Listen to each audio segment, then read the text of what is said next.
Hello and happy Thursday, everybody. This is Fabrically Speaking Live, and it is Season 3, Episode 21. I am your host, Clare Rowley, inventor of the Creative Feet line of sewing machine products. And today we're going to finish up last Thursday's project with a little bit of a twist on piecing.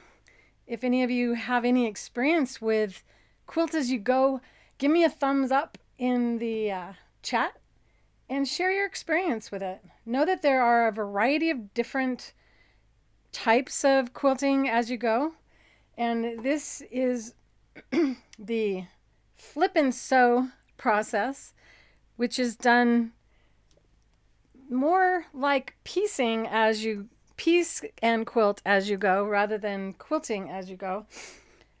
So, welcome, Amy from Phoenix, also known as Better Days, and welcome, Lori in Texas. And it's a small group today, but we'll see how it proceeds.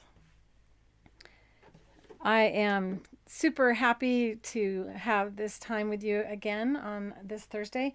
If you're a member of the VIP group, the pattern for this is already inside of the VIP group in the topics free patterns. And as you're looking at this, inside of the pattern you get the owl itself, and then also how to position your stitching on this, because on this actually I quilted it and then I inked it with our inks that we offer at creativefeet.com. So this isn't an applique, this is actually a painting of sorts.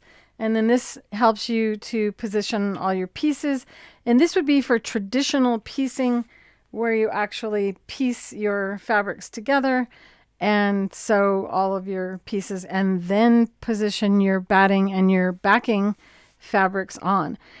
But what I did last week was I actually quilted before inking and then quilted through all layers. So now I'm kind of stuck with a quandary of actually how to finish, how to get all the pieces, the strip pieces, in position.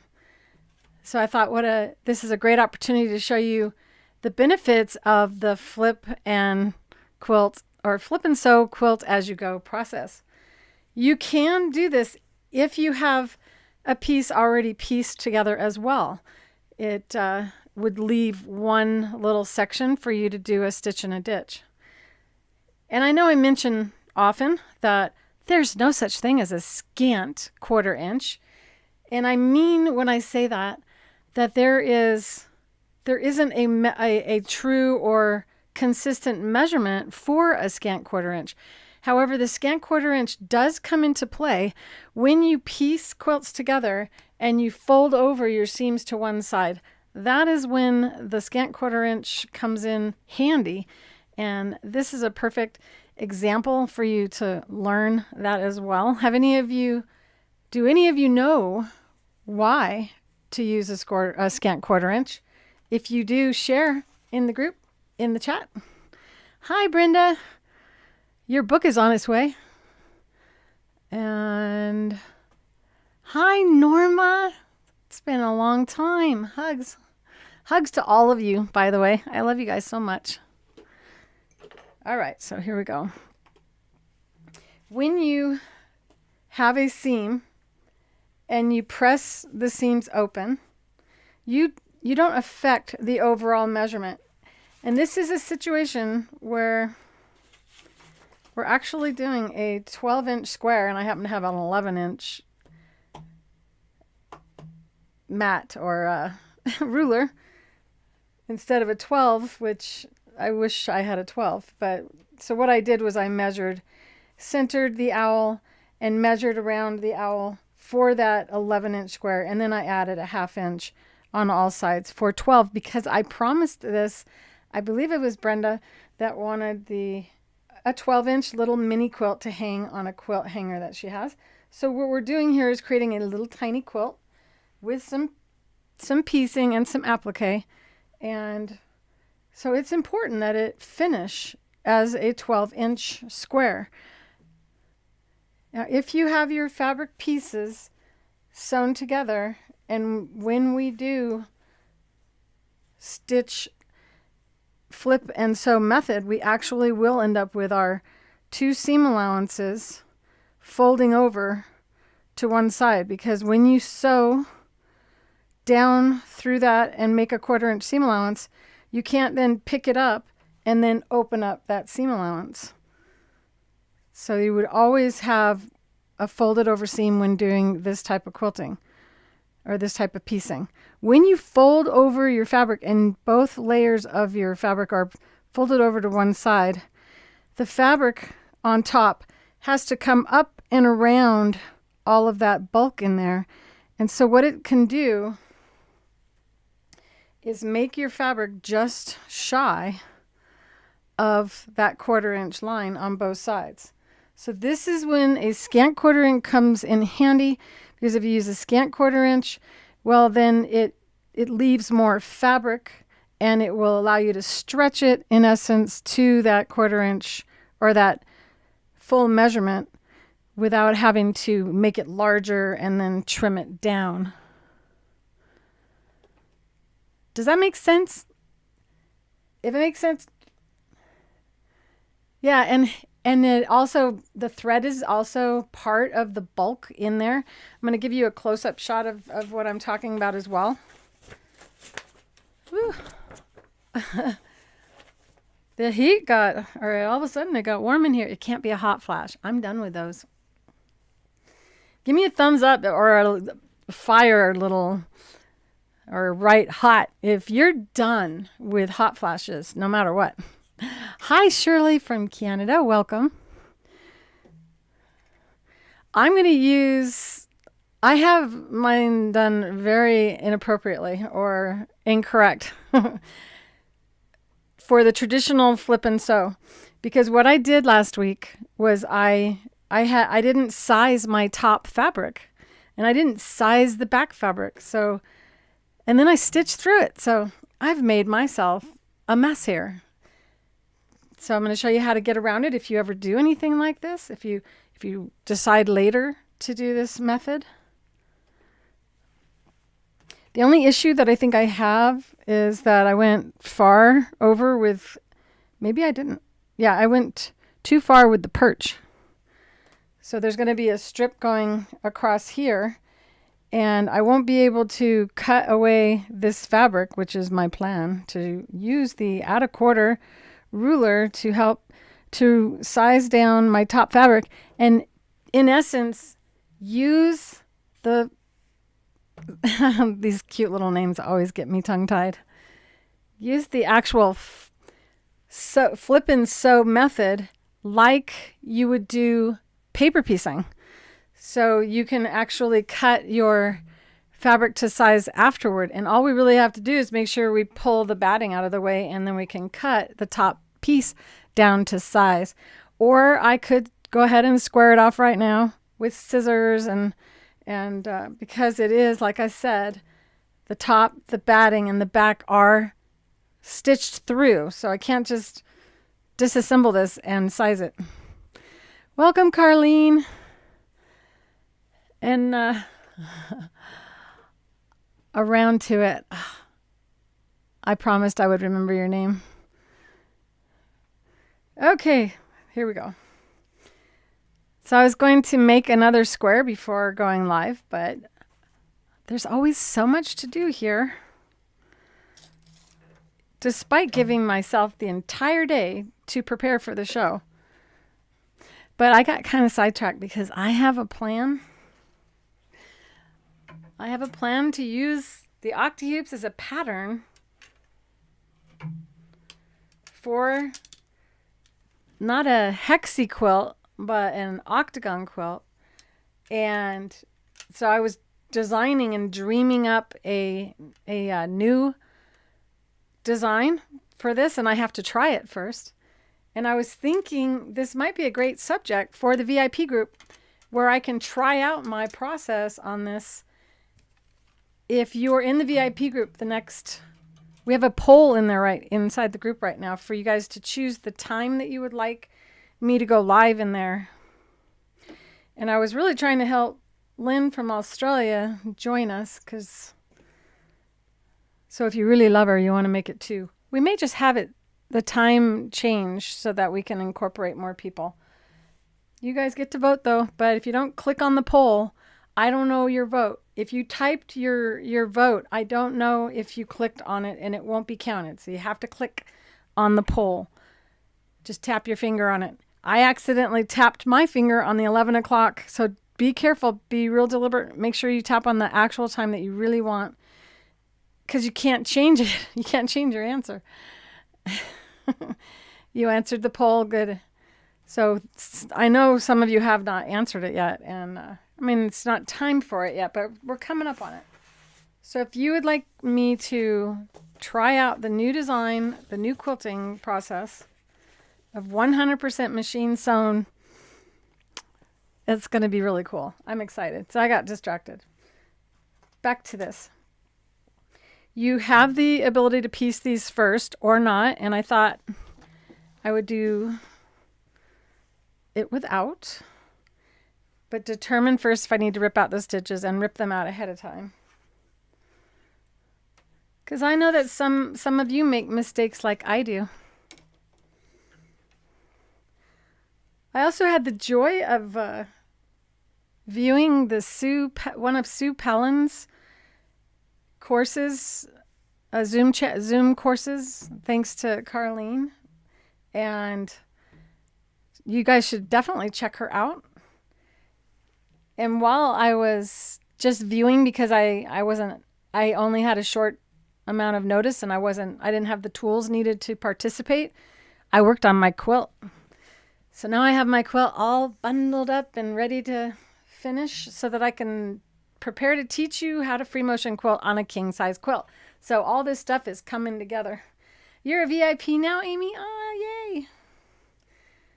Okay, here we go.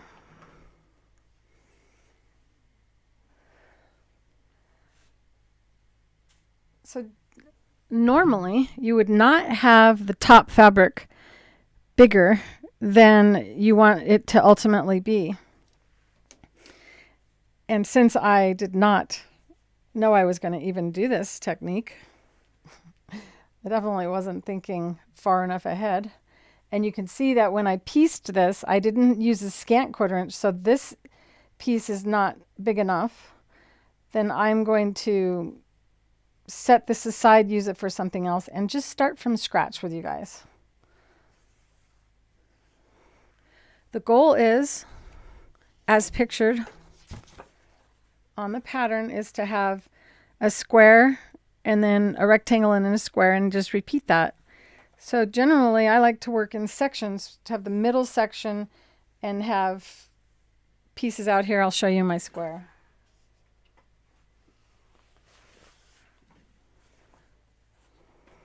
So this is one of the quilt squares for my quilt that will be on my bed. It's getting closer and closer. So I build this, and then I build this section, and then I attach these 2 sides to that. And then you have a straight line seam going this way and a straight line seam going this way. So you can't really work the same exact way when you're stitching down using the flip and sew method. So bear with me as I kind of think this through with you and show you what I'm talking about. You could do a more complex design. In fact, you could achieve this design using this technique. And maybe I'll get further along and show you more about that in time, if you guys like this method. So we just have to think it through. Should I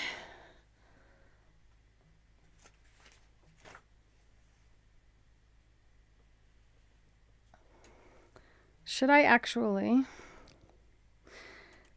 gosh, sorry, my fingers aren't working very well today. And I don't really even know how Carlene is here, because I don't think she slept in the last 24 hours. Hi, Madeline.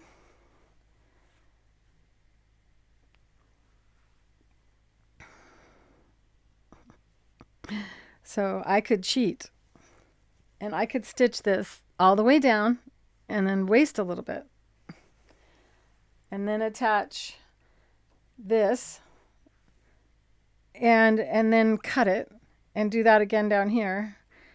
That's one way that I could go about this. Or I could actually sew this and assemble one of these and then sew it down. Vote on which way you want me to do it. Or should I do one method on one side and one on the other, and we'll see what we get? This is the outer perimeter, the 12-inch measurement. So I could even come down instead of wasting. That sounds even smarter, doesn't it?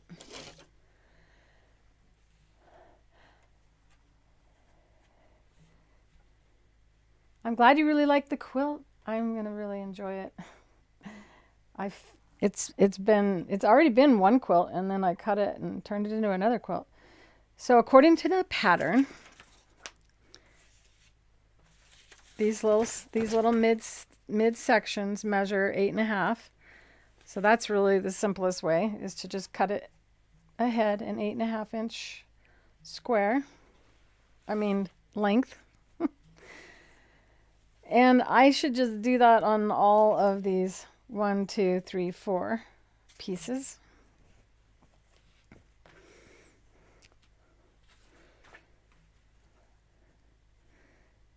I worked this out in my sleep last night, and then in this morning, and all day I've been like practicing in my mind how to do this.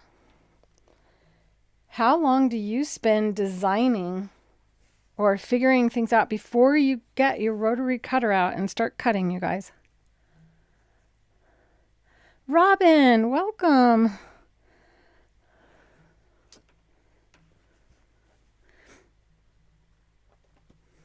You all mean so much to me. I hope you know that. And so when I get really excited when I see somebody, it's because I know that Robin keeps missing the live and then commenting afterwards. So this time you're in the live. I wanted you to know that. So yay, you made it. It was probably a little confusing because we were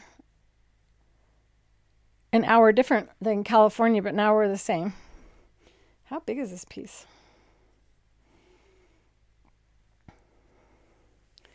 Robin worked for me once in California at the Pacific International Quilt Show.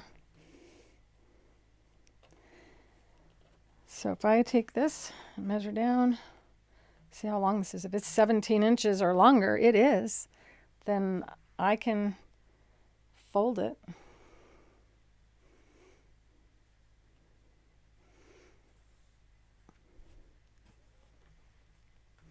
Because I'm always trying to cheat with my little space here. What's too long? I forgot what I said that made you say too long.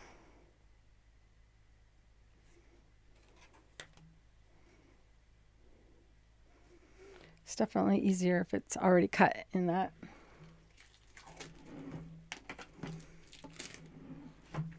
I also had another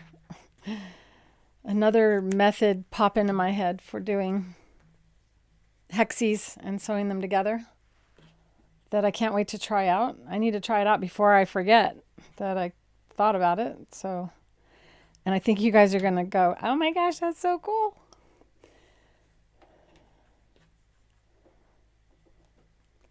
How come you don't just cut 2 squares? We can. But it's usually about making things faster, appearing really slick. I did give you the pattern and have you have the measurements to do that. And I can cut them out, but I'm gonna do it with scissors as I go, I think. Kind of mix it up, show you more than one method. So if I position these, first of all, I didn't measure that they were 8.5. I got too many projects floating around in my head. If you've been listening to my motivational video at night to help you sleep and also help you create more, I've been listening to it every night. I know, sounds weird listening to your own voice, but I think it's really helping me become more creative. So, and it definitely is helping me sleep, you guys. For those of you who are not sleeping well, and I know some of you aren't.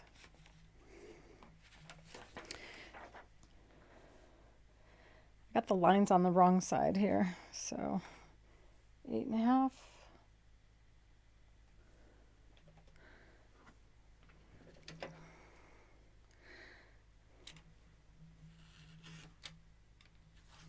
Can definitely use these for something later. Little treasures.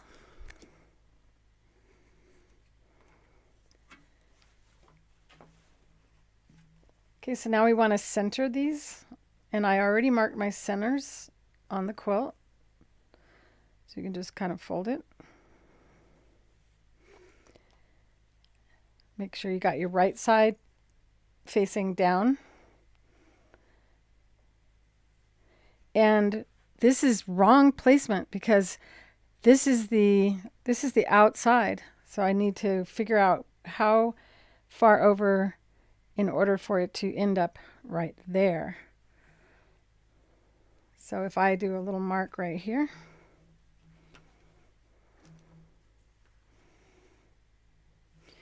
that is this edge. So I want to bring that in a 1/4 inch, or it's really a scant 1/4 inch.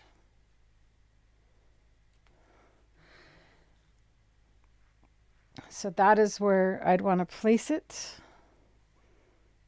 And then I want to make sure that I don't have it crooked. Time to move this out of the way.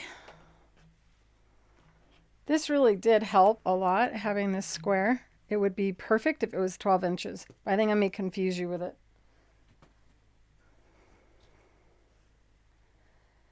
So what I'm doing is this is the actual 12 inch line right here. This is just to help me figure out where the 12 inch mark should be. So if it's a 2.5 inch piece right here, I should be able to come over my 2.5 inch and see that see where the seam allowance should be. Trying to do this. I have a bunch of ink and stuff all over my table. All right, Claire, think it through. So we've got our 1, 2, this is actual 3 inch. So all I have to do is have a 1/2 inch drop off.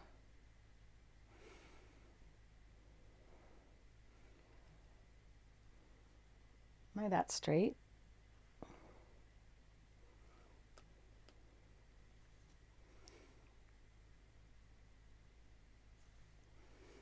Are any of you yelling at me right now going, think, Claire, think? You can go like this also to help. But my brain is struggling. I want my piece to be like that. And in order for that to happen, I need to bring it there. So I did think it through. So if I go like this and fold that over, and I didn't have this large ruler. If I had just another piece of fabric there, this is just me double, triple checking because my mind is busy today. So I need to bring it in. I think another 1/4 inch. Why is this so hard for me today?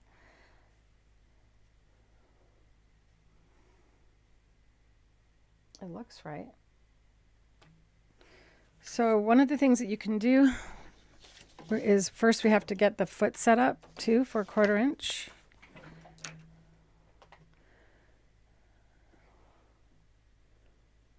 Wow, that's really harsh light, isn't it? Why is that so bright?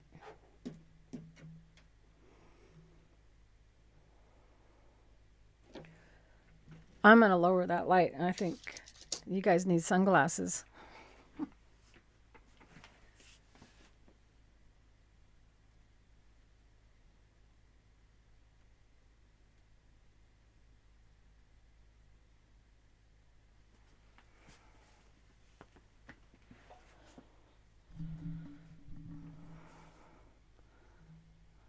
Okay, we got lots of lights here.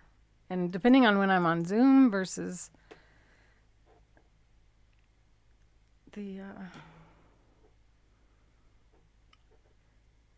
usually I turn my light down when I'm on... I don't think I zoomed this week, did I?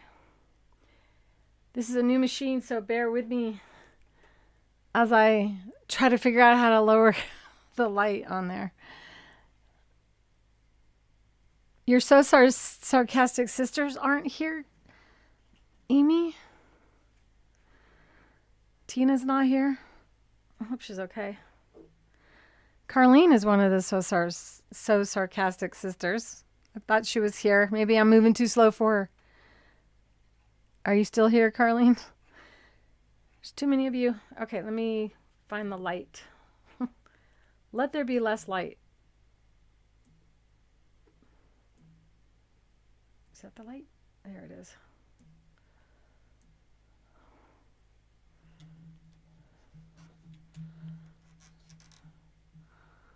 I wonder if I just don't need this light. Oh yeah, we need it. So let's try a different kind of light. There, that's better. And just a slight bit less. There, now it's not so intense. And you can see. Isn't that better? That's so much better. All right. So depending on your fabric thickness and your thread thickness, that determines how much less you want of a 1/4 inch distance from the edge of the fabric when you're sewing. And the Satinedge Foot is awesome for this because it's adjustable. So you don't have 1/4 inch adjustment. You have all kinds of adjustments. Hi, Carlene.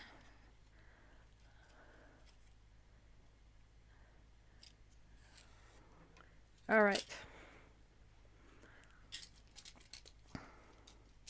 My machines aren't white normally, yes. The camera is going, whose sewing machine is this? I'm using the Super Universal 8012 size for this. There's really not going to be any risk of breaking needles when we're not doing free motion. It's much easier on the... All right, now I got to find my way back to the sewing machine. How do you get out of here? Okay. If any of you have ever seen one of these big sewing machines with all this computer screen, there's lots of screens that I'm having to filter through. So how you use the Satinedge Foot normally, for those of you who are new to the Creative Feet, this is the Satinedge Foot, and it has a guide wire that is connected to this white guide, and it is adjustable. Whereas a lot of 1/4 inch feet are helpful in a 1/4 inch position, this one will adjust to the scant 1/4 inch as well.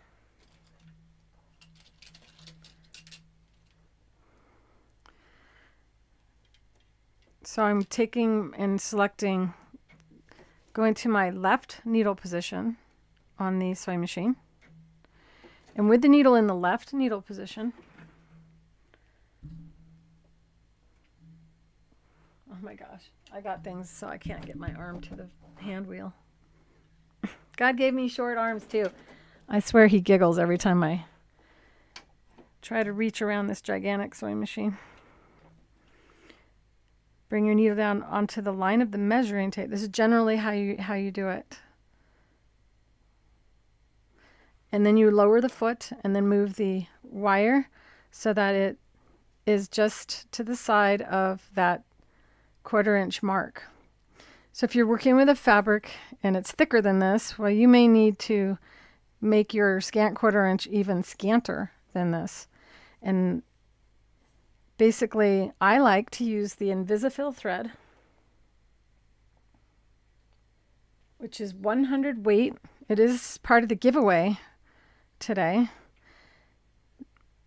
Being 100 weight, it drops into the nap of the fabric, and I really can't imagine that this has any bearing on the seam allowance measurement. So if you want to determine how much smaller than a 1/4 inch your seam allowance needs to be, what you want to do is sew a couple strips and see how much fabric you lose from the measurement that you were trying to achieve in the first place. This one's bigger. Where'd that little one go? Okay, so this was supposed to be 12 inches.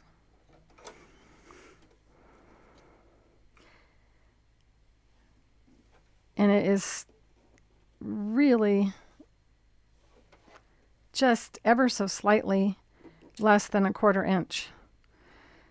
So I would say one needle position over is a scant 1/4 inch that's appropriate for this fabric with this thread. And I can give you that measurement inside of the pattern if you like, but basically it's 1/16 of an inch on this measuring tape. So if I go over to 1/16, I will have doubled the amount of scant that I need, because we have 2 seam allowances here that affected that. So basically I want to go halfway in between a 1/16 of an inch on the measuring tape from where I was. So if I take and lower my needle once again on the measuring tape, and then just move the guide wire halfway between one of those 1/16 inch marks, now I have a scant 1/4 inch, perfect for that. And if you have that measurement actually written down somewhere, because you're going to switch between scant 1/4 inch and 1/4 inch sometimes, then you could actually, and I will draw what I did for you, but basically draw a line, and that represents the fabric's edge, and then you're going to draw your scant 1/4 inch out from there. So we'll figure out where that is. Have that line be right between, and now bring the ruler back over to the 1/4 inch line. Oh, this machine has such a big body to it. It's kind of nice for this. So now I can draw my seam marks, and now I know that this is my scant for this project, this thread, this fabric. Is that helpful to you guys? Does that take some of the mystery out of it? This is one time when the scant 1/4 inch comes into play. Another instance would be when you're sewing something and you want to sew it again, and you don't want to have your original seam allowance showing and have the second seam allowance possibly, not cover up. So then you would go slightly smaller than a 1/4 inch, and then on the next go around you would go to the full 1/4, and it would exceed then that scant 1/4 inch. Hi, Pamela. Pamela Shep Productions. My dog, when I was a child, her name was Shep. And I don't know what you are or what it is, but you're welcome to talk about it a little bit. So the Satinedge Foot is capable of over 27 different things. So basically it eliminates the need for 27 different feet. It makes it a lot easier on the brain to only have to learn one foot than to learn 27 different feet doing 27 different techniques. Once you get the idea of it, it becomes pretty simple. So now my foot is set for the scant 1/4 inch that is appropriate for this thickness of fabric and this thickness of thread to achieve or to not lose any fabric. And it is more important when you're working with points, when you're going to do when you have, I think I have something that I can show you. Yeah, right here.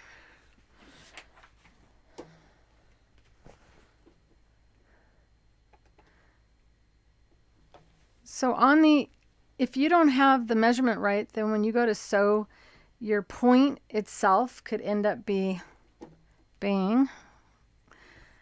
or disappearing in your next seam allowance, and then you've chopped off your point. So that's why the scant 1/4 inch is so important. Then you can go and sew that with if you've sewed it with the scant 1/4 inch, whenever you have your points coming to the end, you'll have that 1/4 inch jog be just accurate, perfectly accurate, so that when you sew your next piece, the point comes right to that seam allowance. If that makes sense to you, give me a thumbs up. If any of this is confusing, please tell me in the chat.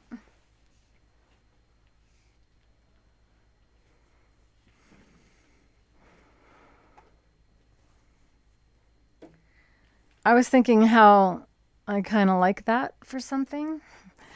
I must use that. Maybe my dog Chase needs a little scarf to wear. What do you think? Think he'd appreciate that on his little collar? Tinkerbell hates that kind of thing, but he likes to have things to wear. So I chose green on the sides because I'm thinking they're leaves, and then blue for the sky. These are the scraps that I cut off. You could cut your purple squares ahead of time.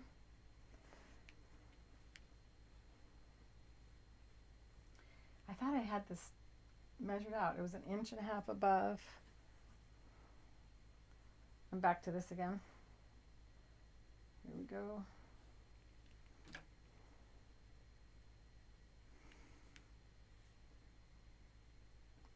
So just trying to give myself an idea of where my 1/4 inch seam allowance needs to be stitched, so that I can come back around and lay that down, so that is 1/4 inch to the side of it.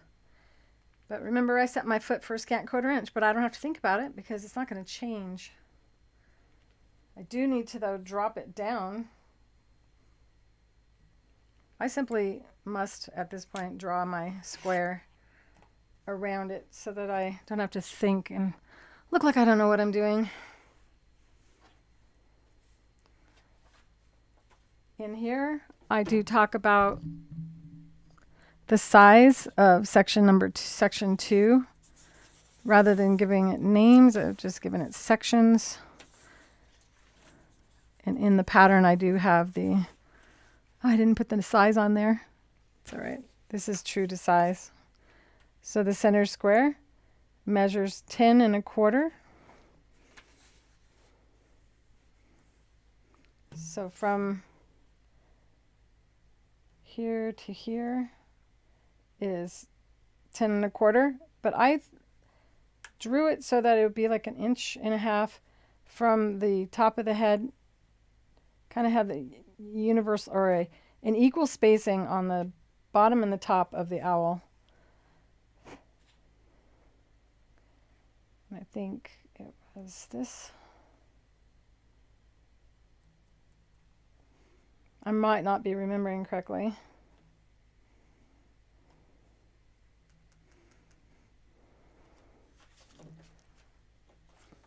So we got our sky. And I need to be 1/4 inch up from there for the fabric to be stitched, and then fold up and be right on that line.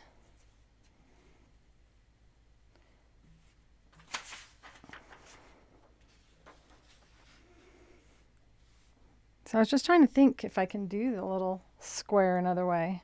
I could. I believe if I stop 1/4 inch from each side, then I stitch down and fold it over. Then when I go to stitch this piece,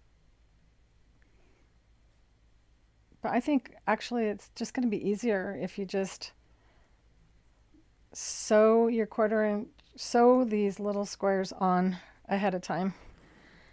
And I'm using this is when you would probably want the 1/4 inch.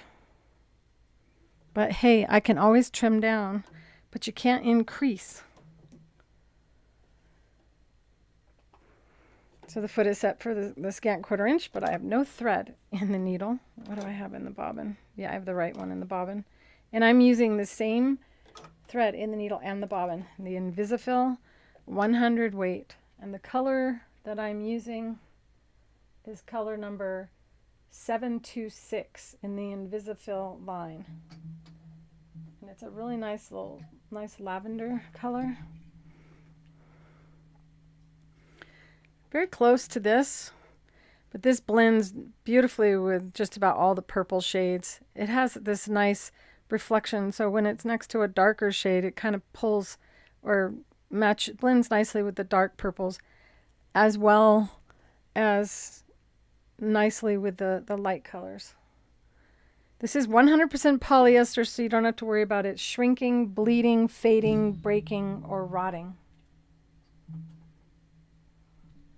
And these are some of the reasons I recommend polyester thread for quilting versus cotton. You're more than welcome to use whatever thread you like. Just know that science is that living organisms that die do end up rotting. Got my thread stuck somewhere. Something I don't normally have happen. What did I do?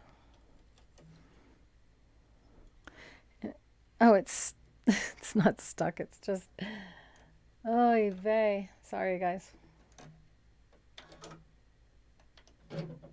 The needle was not all the way up. Thread is stuck there. There we go.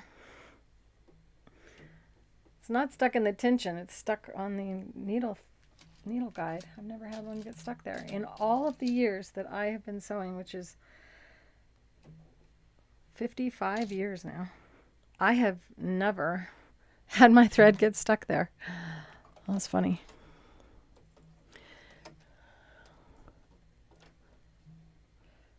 And I have to catch this machine when it uses the needle threader, because I have to get my finger back there because it's not making that loop big enough. So I need to figure out how to adjust that.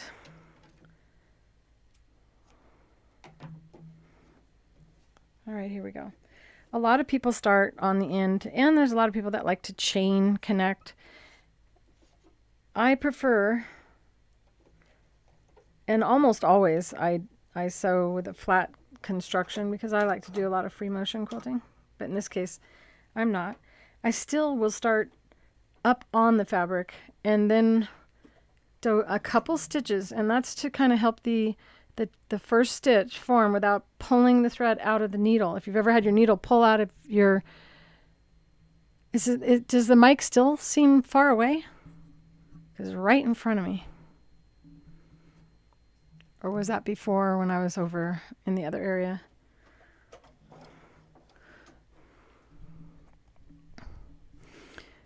Watching right here, and you don't really have to watch too much. You want to make sure that the fabric is always touching the white part of the guide, and it doesn't matter how much. In fact, the bottom of the guide is curved. So there's a center point that is in line with the guide wire on that white guide that you can't see because it's tucked underneath. And then you may want to use a shorter stitch length. And right now I'm not even holding as I'm sewing, because I know that the fabric, when it's touching the white guide, it is also connected to the guide wire. Sew down and then come back up and stop with it up in the fabric. Now there's no way those seams are going to break on you when someone sits on your bed, or if your quilt is going to end up on a bed.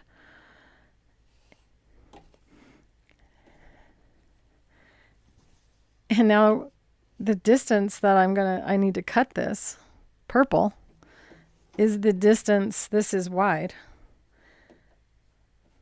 Now you can take it to the rotary cutter and cut that off, or use scissors, but I'm gonna use the rotary cutter. I like to have my pieces straight.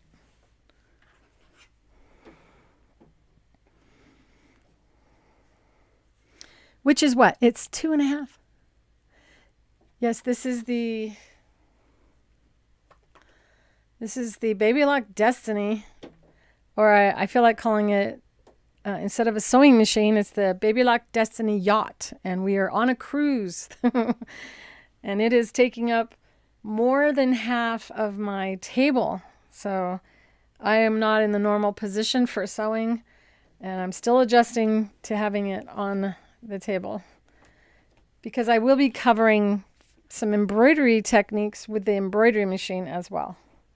I have plans to do something really fun, which is to have a speed contest with the embroidery machine sewing out the same design that I do free motion, and I'll be doing it tandem, and we'll see who's faster. Am I faster, or is the sewing machine faster? And maybe I'll have you guys, vote or see who comes closer to how long it's going to take. I'll let you know when that time comes. The pillow in your tent greenhouse needs to be renewed. Tent greenhouse. I think I understand what you're saying. Now I want to go camping. You said tent.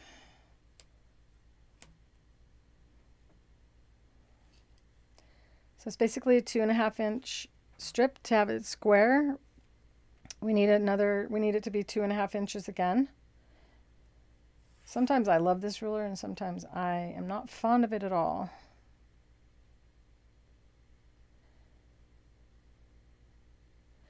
Do any of you have that? Find that you like a ruler, and then sometimes it just bugs you?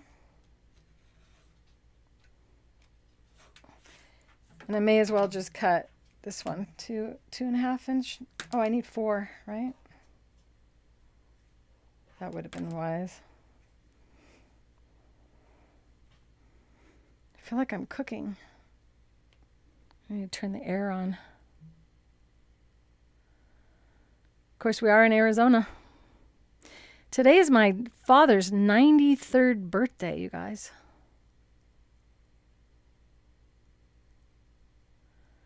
Have any of you met him at shows? And we have a party for him. A weekend of celebration. So I need 3. I can definitely cut 3 squares out of this.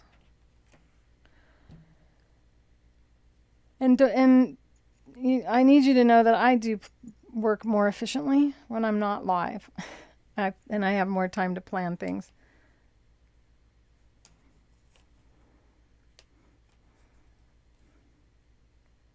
I feel like Amy wants to say, sure.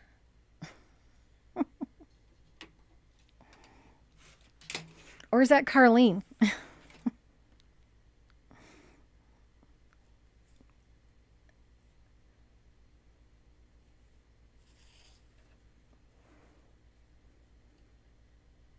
I really love the Nest thermostat, because I was able to turn it on from my cell phone.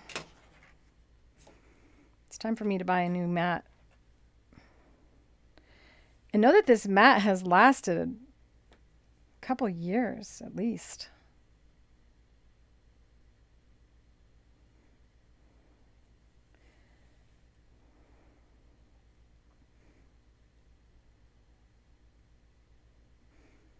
Sometimes my brain just needs a jump start. So there's the 1, 2.5.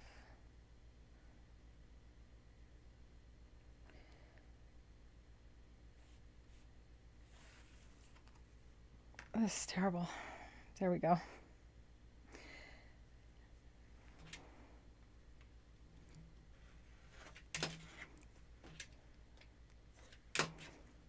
I want Sue Pellin's rulers now.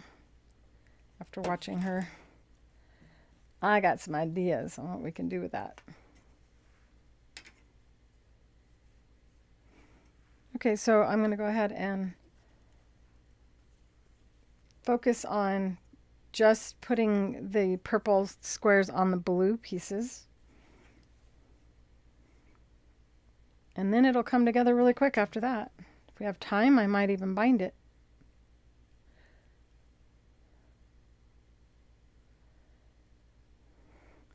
My dad is quite a character. I'm sure many of you have fathers and men in your life that are jokers. He's been quite hilarious a lot of my life. Done some really silly things. And I've got all the slides from our family and not just our slides, but our reels from when we were children, black and white reels. So I'm going to be pulling those out. And reverse back up again. Stop with the needle on the fabric and go and then cut. And then it lays nice and flat. It doesn't curl up on you. Let's see how I did. It's hilarious. I sewed to the wrong side, you guys.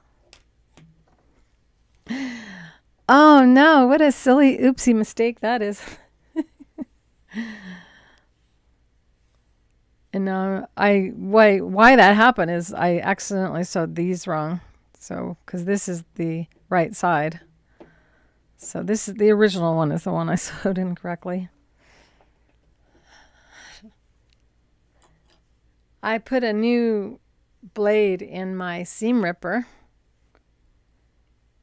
It's like 5 years old and I finally put a new one in. So you do that sometimes? Thank you for sharing that, Robin. Makes me feel better to know I'm not the only one. How many times do you rip out stitches, you guys, in a project? I'll never forget putting a sleeve on upside down. I did that once.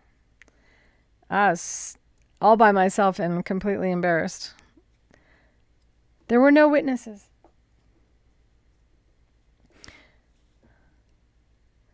I think you guys need to know that the teachers sometimes make silly mistakes as well.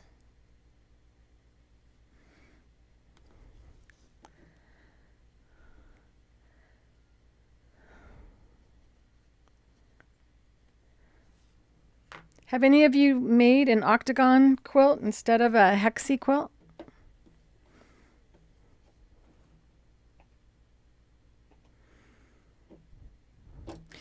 I can't forget to drink my lunch. It's really not lunch this time, though. I actually ate lunch, but I made myself a coffee because I haven't had coffee in 3 days. I keep forgetting to make coffee, and I wanted it today so bad.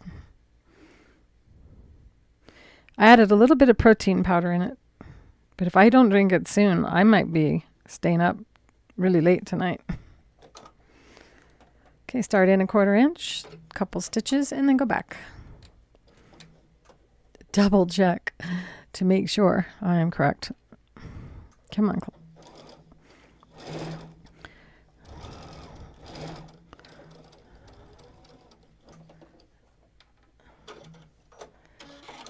Every project, Judy? Well, I hope I made you feel better by having some trouble. This is my Bejeweled Presser. I just made one for myself because every time I make one, someone buys it, and then so I've never had one for more than 5 minutes. This is our custom color that I had the wood made, and this is something I actually hand turn, if you're not aware of them. It eliminates the need to go to the iron right now, and you can see now I got a nice press, and we can see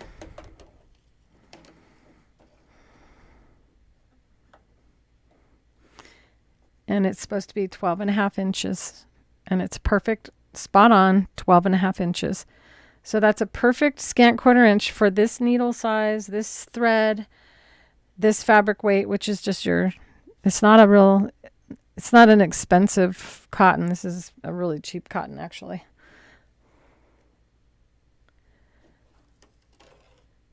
But now you know exactly what you need to think about when determining a scant 1/4 inch. And And now we can say a scant 1/4 inch is a thing, but it's a thing that changes based on circumstance or what our materials are. Instead of going, I think I got a 1/4 inch, it's just a little bit less than a thread, and all these terms that I've had a lot of conversations about this over the years, a lot of really stressed out sewers trying to figure out what that scant 1/4 inch is. And this is not the one I just made. I'm going to put these away because these were oopsies. I said my first oopsie today. Yeah, so that's the Bejeweled. In case Ellen is here, that's the Bejeweled. And this is in real life, Ellen, this is that yellow orange one. It does have orange in it because we were talking about this last night. So it has some red, but it also has real orange in it. And this is the one that's a little bit subdued. So it's not as bright as it is. In case Ellen popped in, I think she has trouble getting into the chat. There are the lurkers. Where's my other piece? Oh, there it is. Okay, so now I'm going to repeat that with the turquoise fabric. Making sure that I use my glasses so that I can see. So this is right side. And this is right side.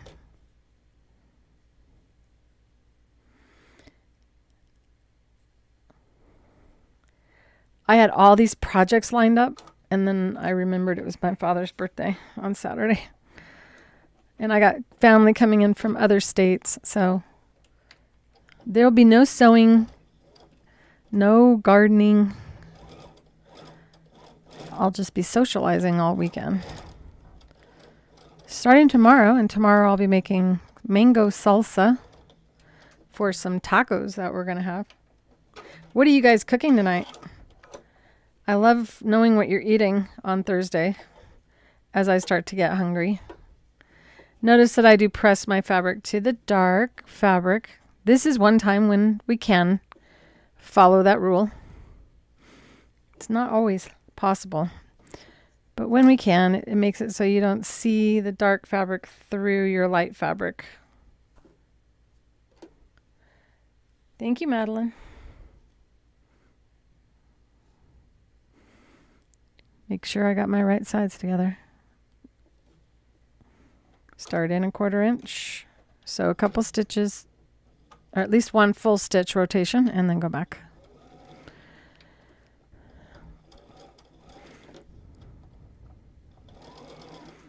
Should you make a quilt and it starts to fall apart because the thread breaks, which happens a lot with cotton thread, I have a technique in my Creative Feet Technical Guide and Workbook called the Invisible Applique technique. And you can use that to hand sew your quilt together without taking your quilt apart.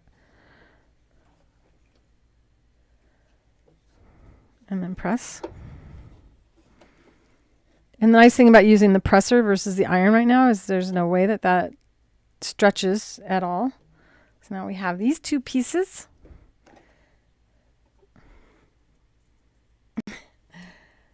Now for the challenging part, again, that I kind of put off for a minute.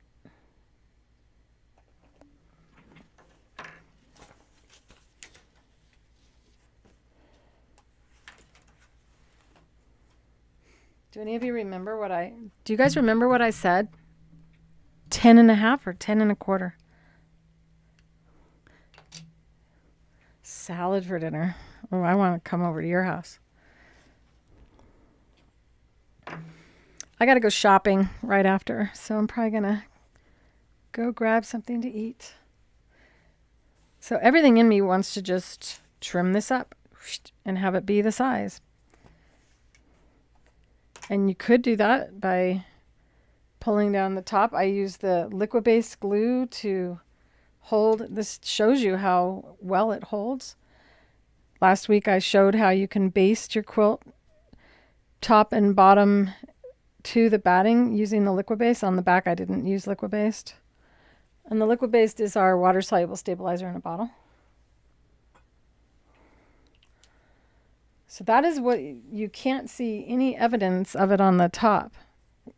So if I want to pull this away, I'm going to do a quick little jerk.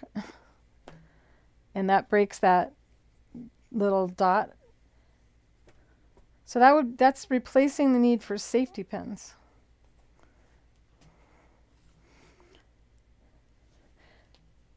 And I didn't need it because I rarely do need it, but I was just showing how you would definitely make sure that you're secure on a king size quilt. Okay. Whoops. We'll think about our skies first. This is just like, you know, paper piecing also just makes my brain get a little bit tired sometimes.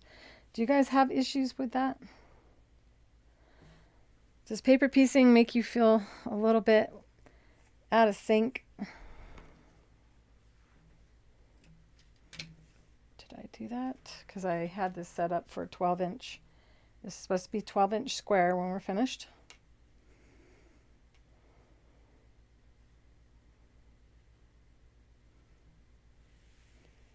So that's where it will end.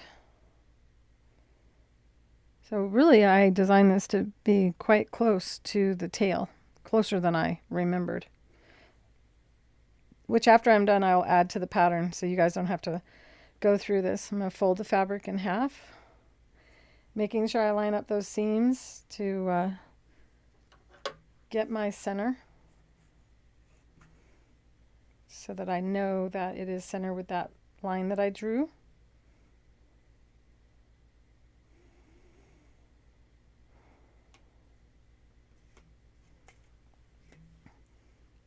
I think this is going to help me think this through.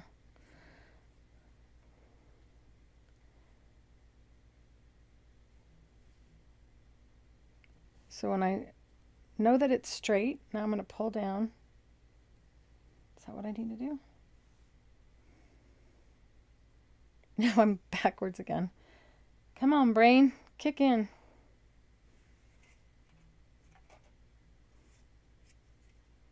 Oh my, my.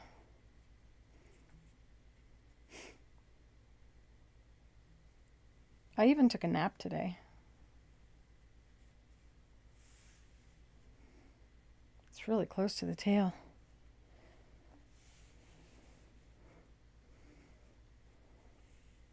This is not that hard. I have to just think. So here we have 2.5 inches.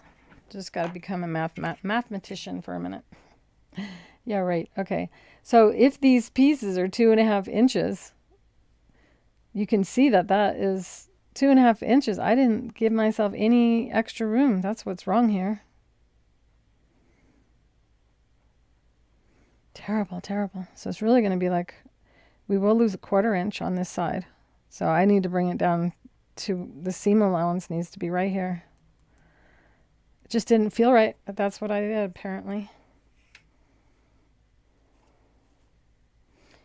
And then I believe I did the top of the ears as the top of the owl. So that I may be able to adjust by doing that. Let's see. So 2.5 inches, that's the strip. That's where the strip ends. So if I divide that in two and go up.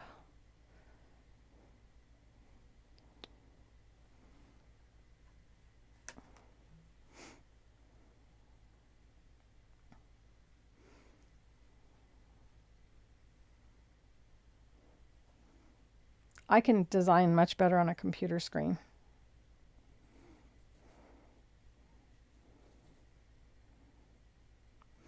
And it would have been perfect if I stuck with what I did on the pattern instead of all of a sudden deciding to show you another technique that I don't do every day. So I think what I'm going to do is I'm going to press this under 1/4 inch just to help my brain today.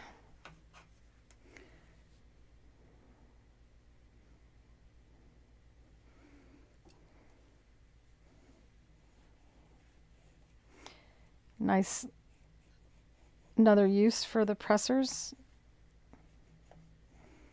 So we're just kind of getting an idea here.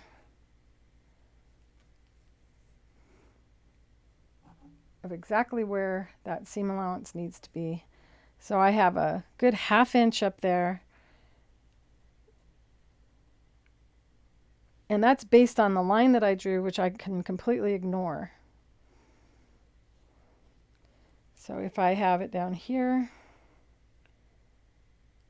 I have only a 1/4 inch. So if I take this and move it down a little bit, so if I need to divide a 1/4 inch in half, that's a 1/16 of an inch. So I need to come down like a 1/16 of an inch. And that's where I'm going to sew. Now I want to make sure it's straight.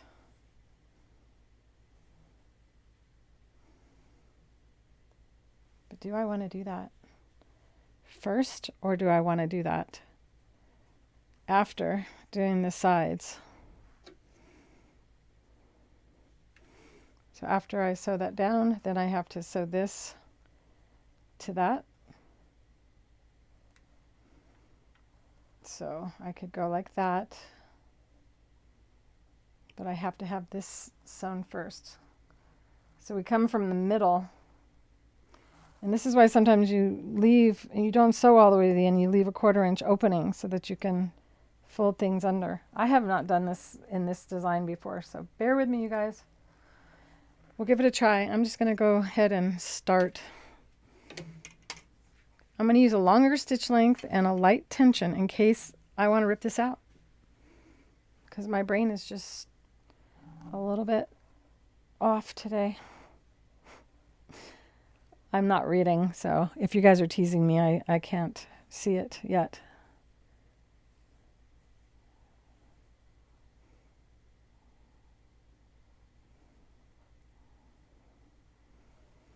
We'll see what we got.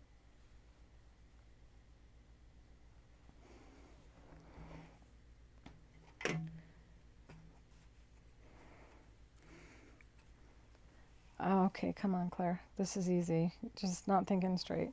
So if we have 12 inches and we want to sew a 2.5 inch strip on here, we need to mark down how far down. 2.25 inches down.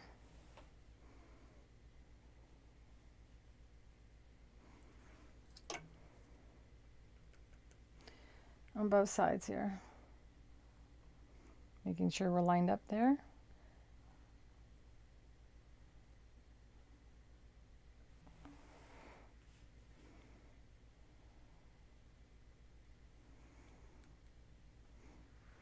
Now we can draw all the way across.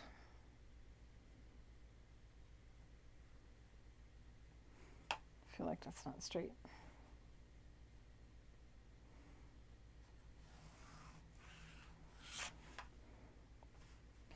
Too fast for this pen. And this is the friction iron erase pen.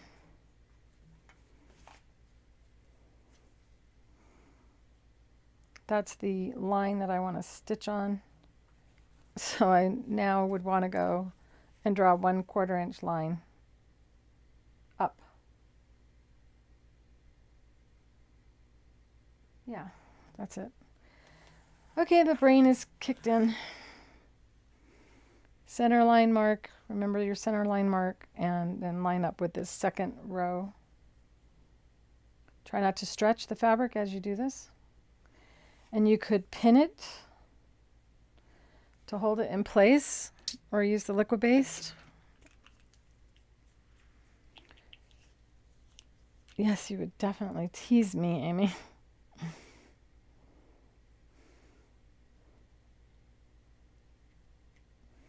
Things always are easier when you're imagining them in your mind. Looking for my little scissors? No, looking for a pin.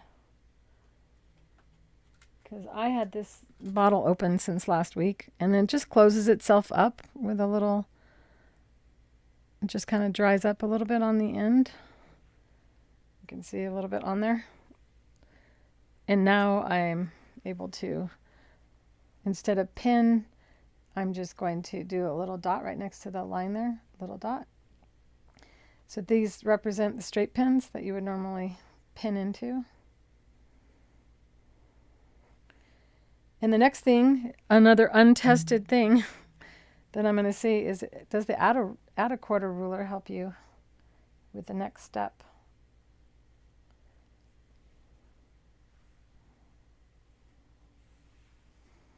Take it to the sewing machine. We'll see what we get.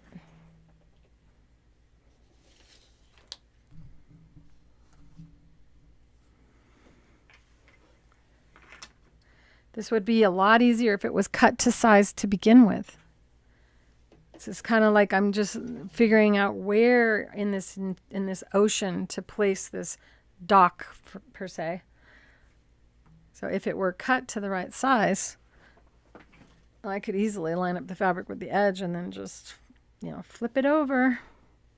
Here we go. And I am going to use, as I mentioned, a little bit longer stitch length.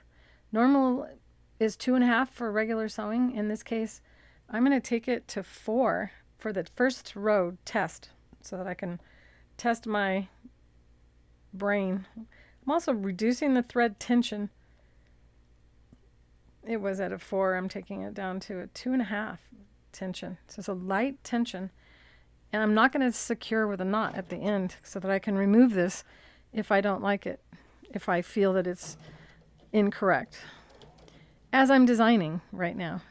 And another thing that you do, you can use the presser to just kind of, it's a very light hold on this, by the way, the presser, and then it just keeps it down as you go under. But you could also have glued that little section down. I don't think I touched my pressure, so I have to find my way to the pressure. I had the other machines memorized. This one I have to think. Foot pressure is how hard it pushes down against the fabric, and it appears to be just fine. This would be you could easily use a spray adhesive if you want as well to secure the top to the batting, but if you did that, you would have the risk of having to use a presser foot when doing the free motion.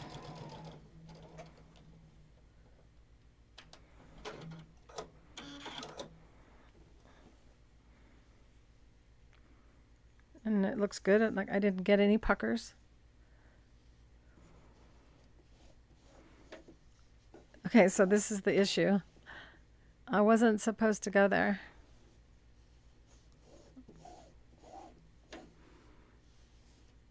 So I should have done this and not sewn that, or not sewn all the way down on that end so that I could flip it over.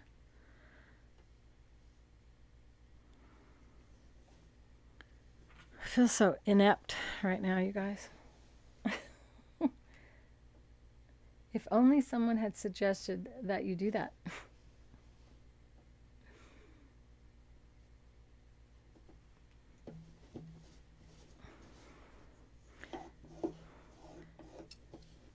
So aren't I glad I used a basting stitch?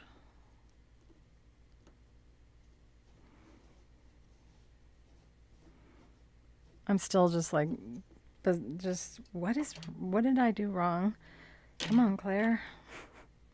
I probably should schedule my show in the morning when my brain isn't tired after a day of work. But then so many of you would miss it.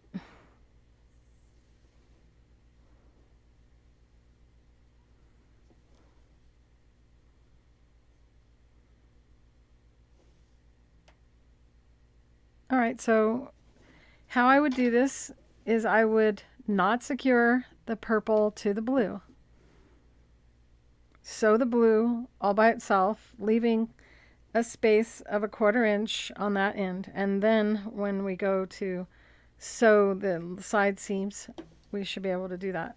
But let's see if I can recover from this. So you can see how easily the stitch comes out when you have a light tension and long length. Which, if this were a quilt and I was making it for a bed, I would be concerned about not going back over this again. Here we go.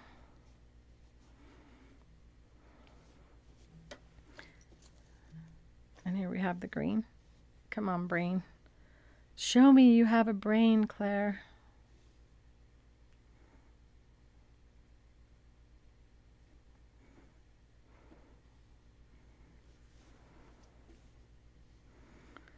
So basically we're trying to get this seam to be sewn together down here. And we can bring it together here.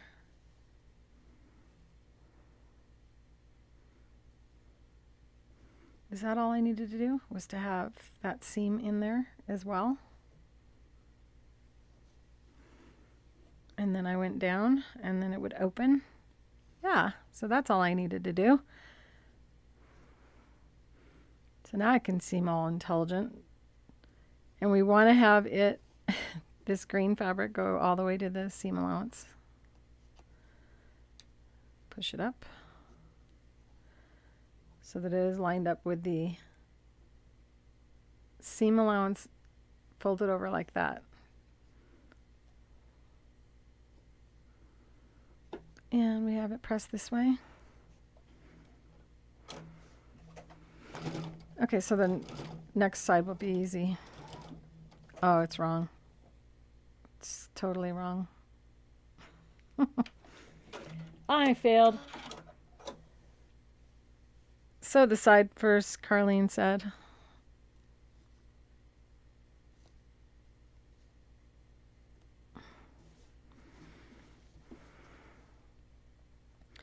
So I don't know if you could see why that wouldn't have worked, but it wouldn't work because this raw edge would be facing in there.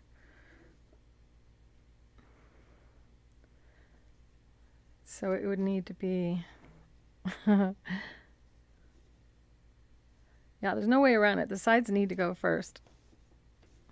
So I can just rip this out. The easiest way to rip out a basting stitch is to do it from the back. And snip on those bobbin stitches, which should come up relatively easy because it's a light thread tension that I used about every couple inches or so.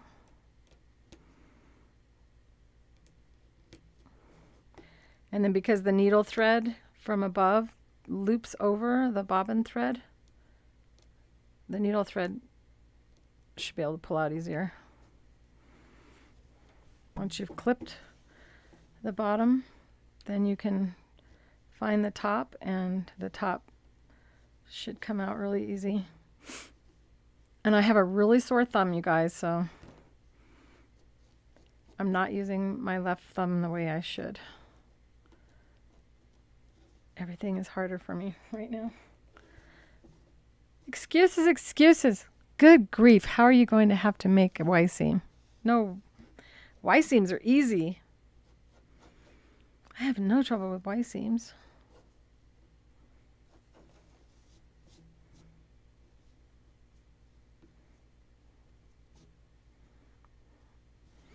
Gosh, if I'm not thinking this through, Carlene, I wish you could just call me on the phone right now. Let's see. So if I have this side going all the way up, it's the same thing. It's one, what do they say? If I just do this and this is the side, it's the same thing as the top. So this is going to be the same issue. So you're saying I have to sew a Y seam. This defeats the whole purpose of this. It's probably just not a good design for this technique.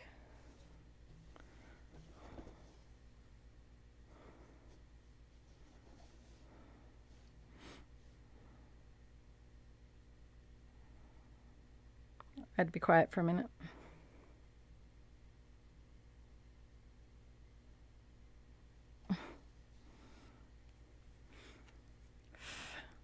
If it's a Y seam, then it's kind of like an applique. It can't be done that way. So I have to just kind of figure this, get my brain to work in this situation.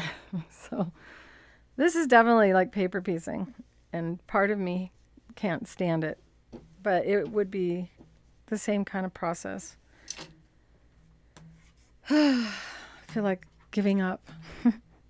It's not in my nature to do that though. So basically,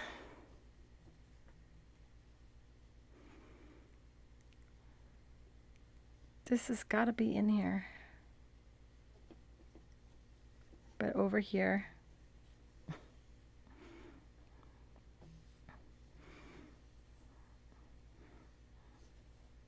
So it's like way in there. That's all I did wrong, I think. This is a puzzle. I love puzzles. Do you guys love puzzles?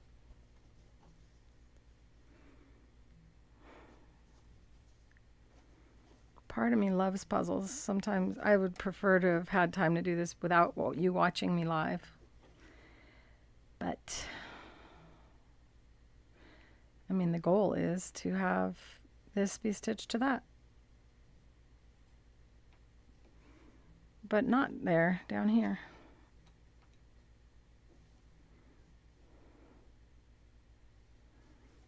How would this be any different if this was just a straight piece of fabric and not sewn at all? It's sew and stop.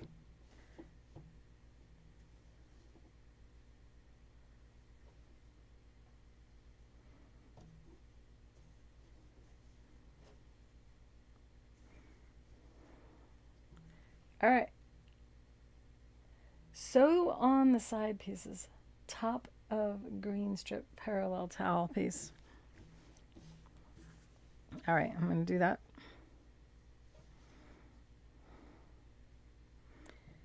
I'd already marked it.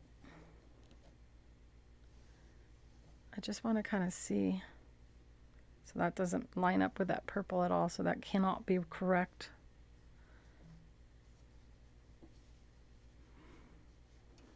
That is what I'm wanting.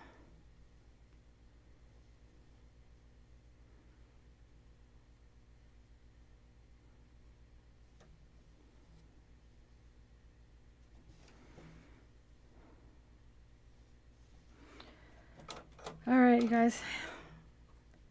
All the angels in heaven, can you please help me think this silly little thing through? Because I know it works. Ugh. That's so annoying that it pulls it right back out again.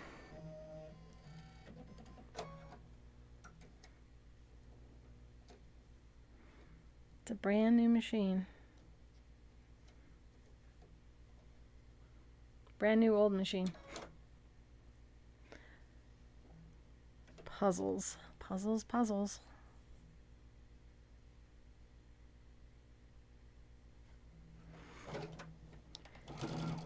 Leave a 1/4 inch distance away is what I'm thinking I need to do.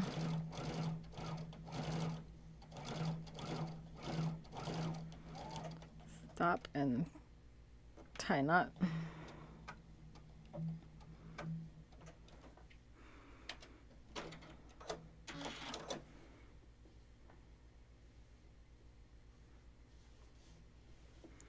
Then when we go to stitch this down,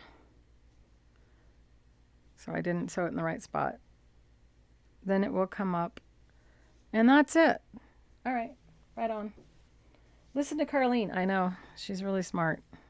But she's going to be loopy tomorrow because she didn't sleep at all last night. If you slept, I don't know when you did, because she's editing my book, and I can see when she's working. And the majority of last night. And know that it doesn't wake me up, Carlene, so I saw it today. So either you're really getting into the story or you're highly motivated right now.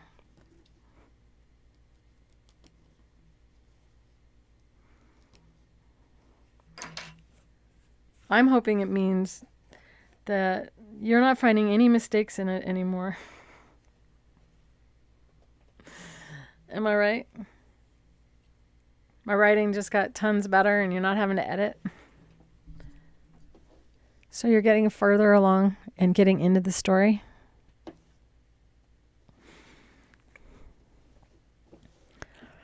All right, so first is the green square. I've said that already. Put it on the line.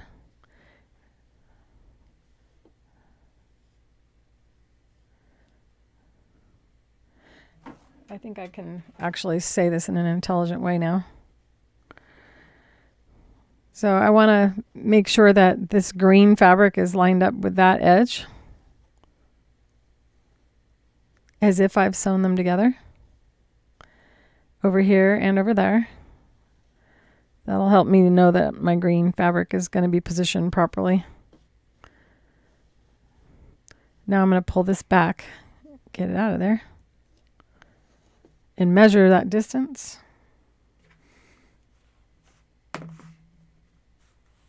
Come on, rulers.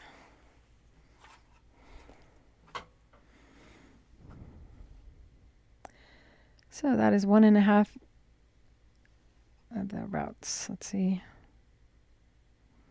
It's 1.25 here.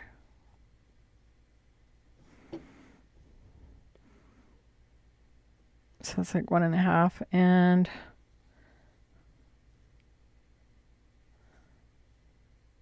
1.5.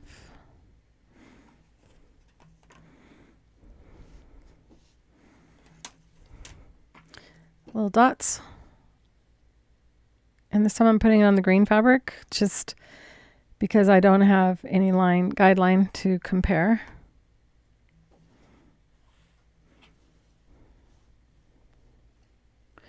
Come on, finger. I wish my finger felt better. It was doing much better. This is a trigger thumb situation I got going on. Of course, if I wouldn't shovel and do all kinds of things that they tell you not to do when you're not well, then it would heal.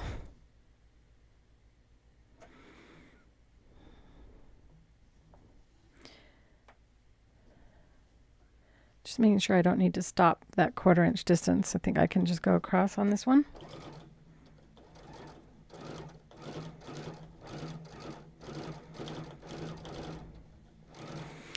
I hurt my finger by falling off my bike because I'm acting like a kid.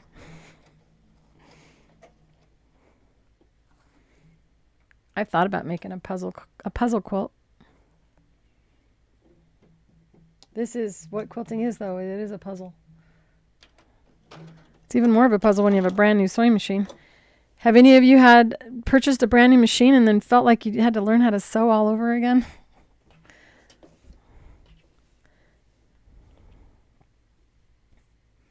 Here's my other green strip.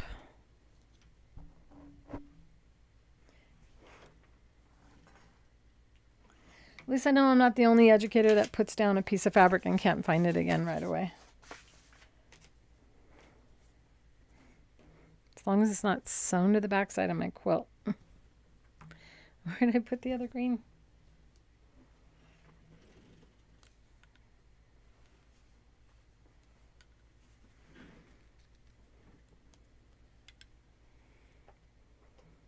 Do you guys see my green strip of fabric anywhere? Right when I feel like I'm getting there.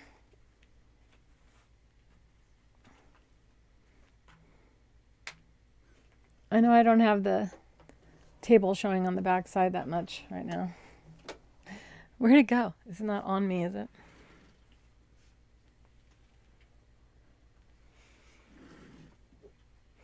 Oh, goodness gracious. This is my mama again. That's my mom's words. I'll just have to cut another one. As long as I'm not sewing it onto the quilt somewhere.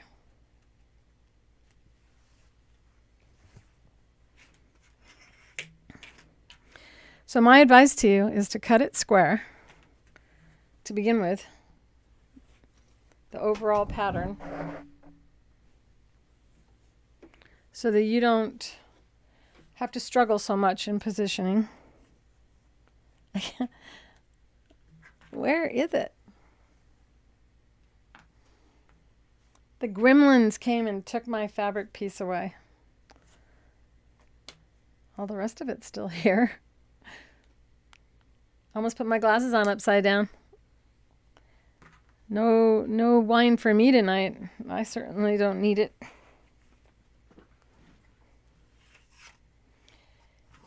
Do you remember the strip size? I'm starting to try to think of the question I'm going to ask for the prize winner for today's giveaway. And today's giveaway is escaping my memory right now as I try to find the pen. It's an 8.5-inch strip.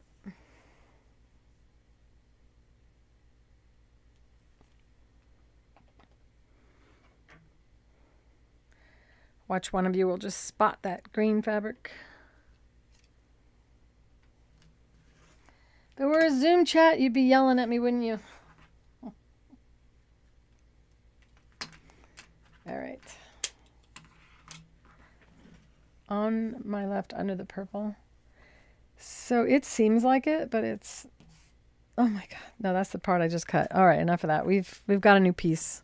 I've adjusted. Okay, time to position the next piece. And this becomes kind of like you can scrappy quilt this using this kind of method. If you're overlapping your fabrics, this is the edge that we're going to sew. We make sure that it overlaps to the part with the seam allowance folded up. That's how far up we want the green fabric to go.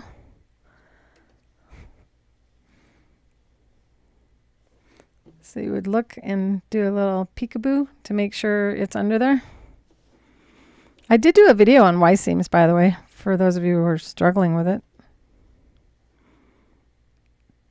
So that is the proper position.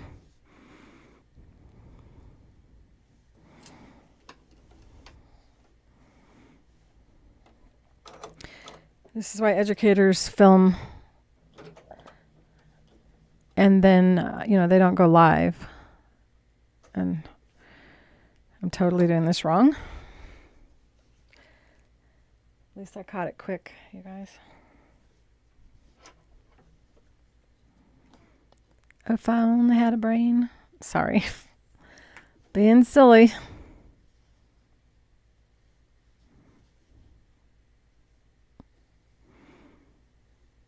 I did that one right.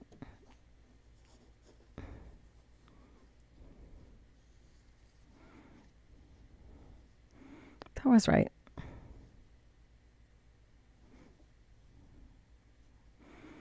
That was right.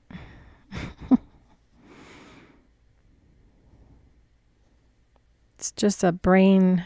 It messes with your brain.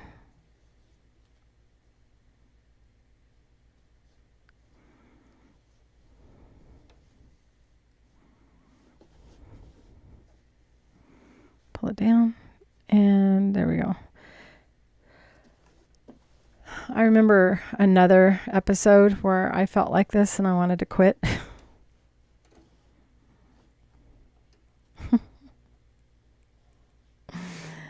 Carlene, yes, I'm not surprised you're yelling at me. I'll bet Amy's doing her bit too. Now I want to know if Tina's okay.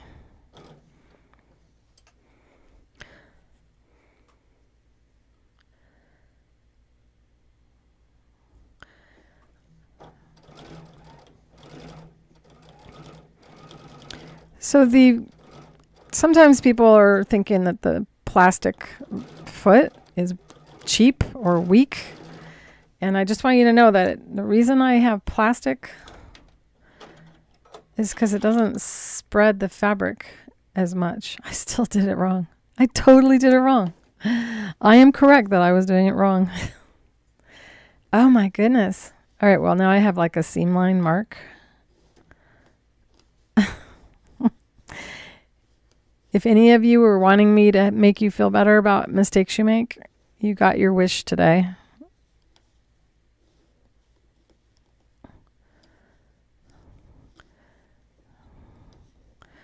So plastic doesn't spread the fabric. That's why. I'm finally doing it right, you guys.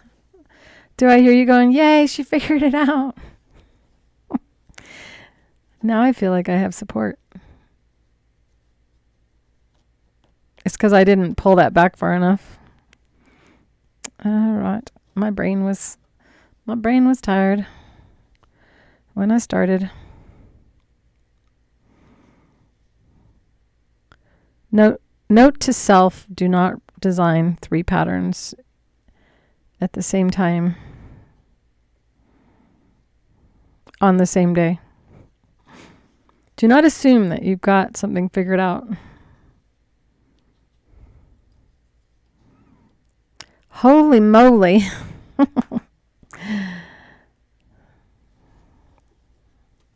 I'll have to do another video like this and actually do one of the edited versions so that I don't confuse you guys. Come up with a good pattern for you.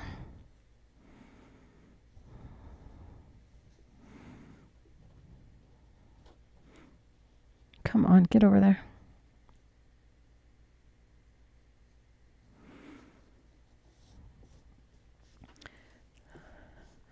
And if it's the same, it should be on the other side. From the other side, what was the measurement from the other side?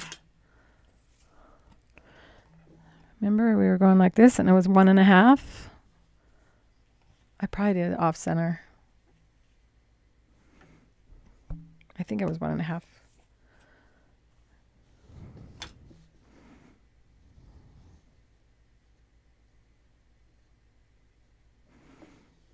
It was 1.5, wasn't it?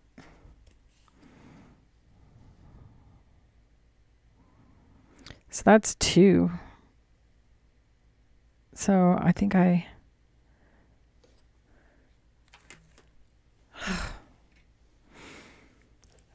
the most humiliating day of my career. No, just kidding.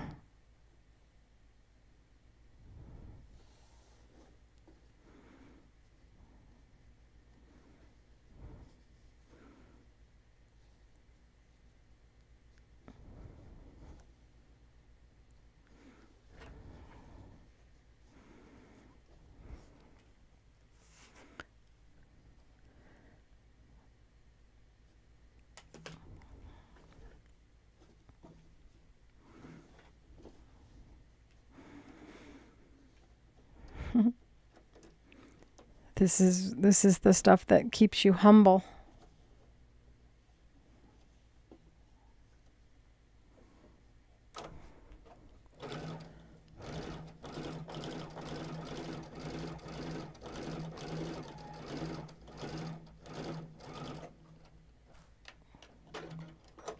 I need some hugs. Thank you guys.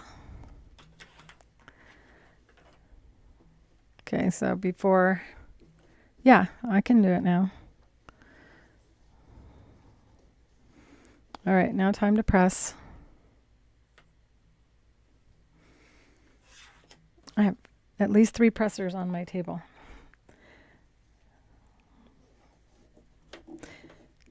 So hint number 1, make sure that your main body of fabric is cut to size, because that will help as well. So you won't be feeling like you're positioning things in an ocean of fabric.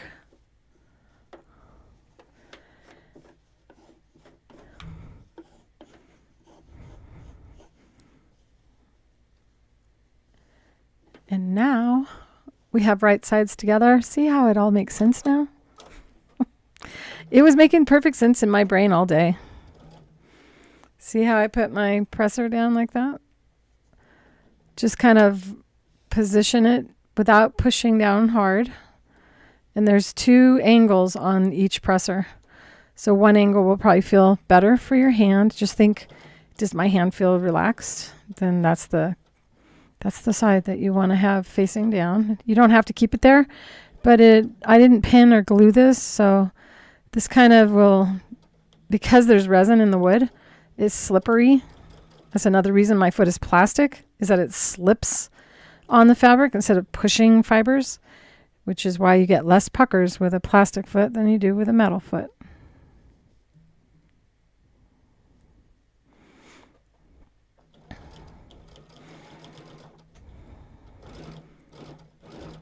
I'm going to have the details written for you VIPs.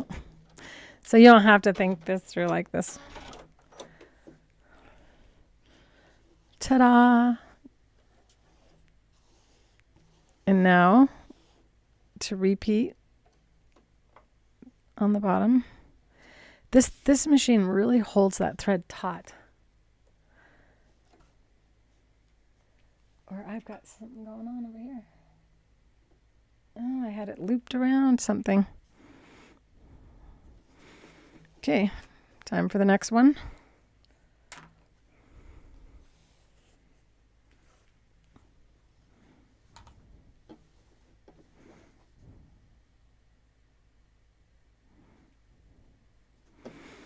And as I'm doing this, I'm making sure that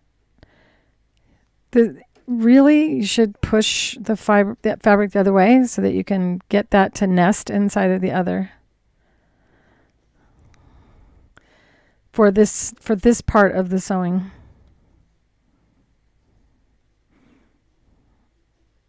And then pin it or glue it. And you want to make sure that your corners are lined up with one another. Lower the foot.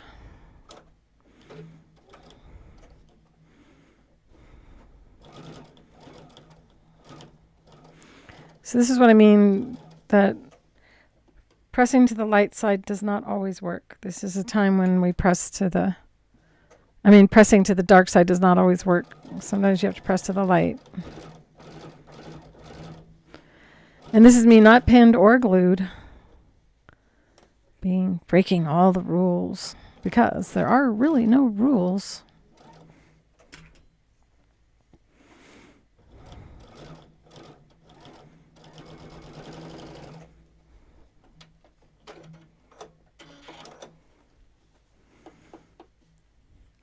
So this is piecing without piecing while quilting, because that stitch is sewn onto the actual batting and the back. Now I would go around the entire quilt before cutting with an even scant 1/4 inch. Be a good opportunity to press as well. When we press with the iron, we'll be removing all those marks. And I really don't want to finish this because I messed up on the positioning of the green fabric, which is why that is not lined up. So I could go, I don't care, but I do. So still having that really long stitch length and light tension. This is how you would fix that if you didn't measure or position it accurately. And I really think that happened because I had my fabric pressed to the other color. But I can disassemble this just a smidge.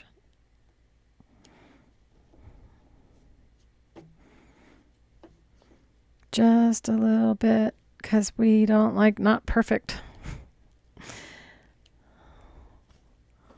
And it's off on this side too, so I was just off on that entire thing. I didn't measure it properly. Cheaters never prosper, right? Isn't that what they say? So should you have it not line up, then you know you have to take apart. This is not a good behavior. Pulling. I know that our stick and tear is great for pulling all these little threads off the fabric.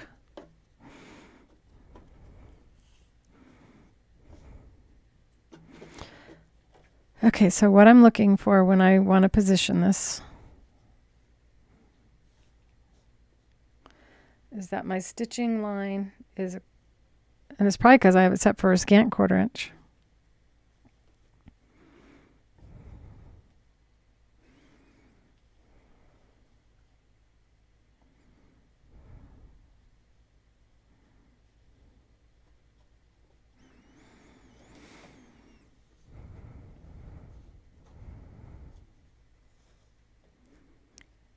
Any day now, that song's playing in my head.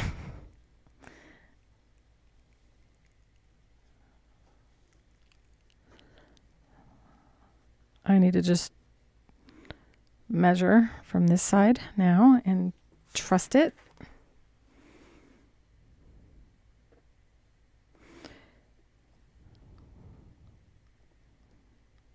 So it was 1.5.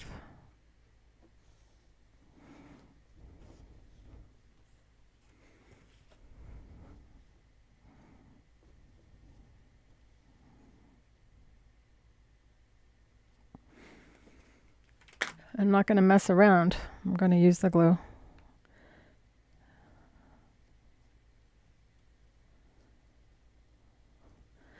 Little dots.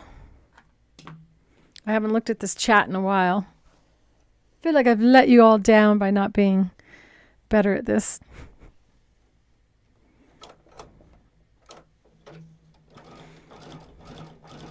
I should have just stuck to my normal thing because I usually do the sides first and then the top and bottom.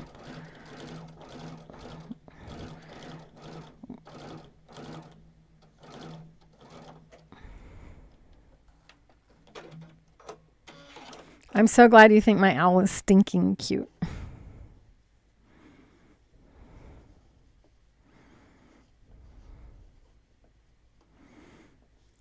Okay, making sure to flip that seam now. So that is what happened, is I positioned it based on the seam going the wrong direction.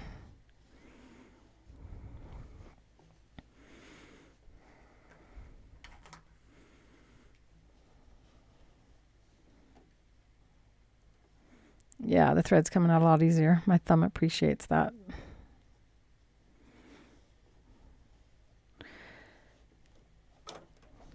It's kind of neat that I'm actually being forced to just have fun and relax this weekend. Maybe my thumb will heal. Oh, shoot, I should just go all the way across. Oh, no, I don't need to. This is the wrong... My brain isn't working. My brain stopped.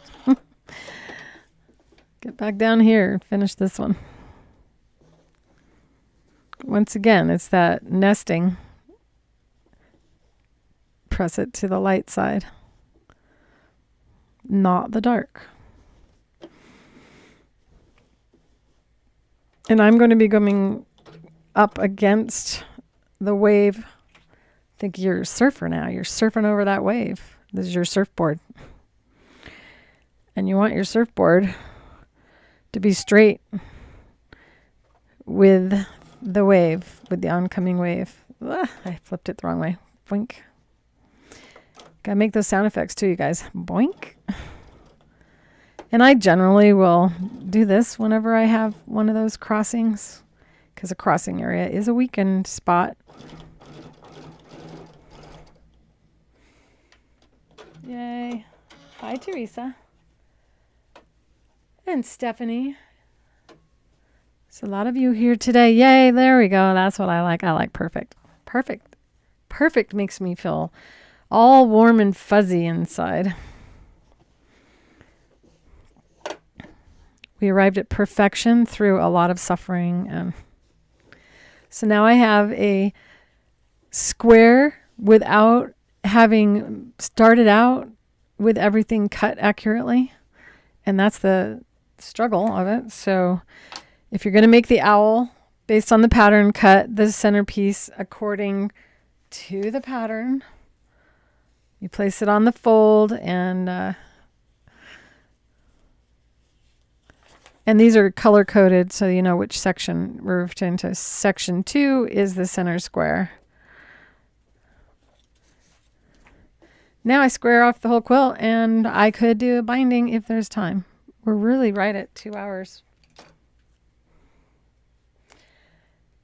And I have done a lot of binding on my channel. So if binding is a challenge for you, I suggest you go into my YouTube channel and type in binding.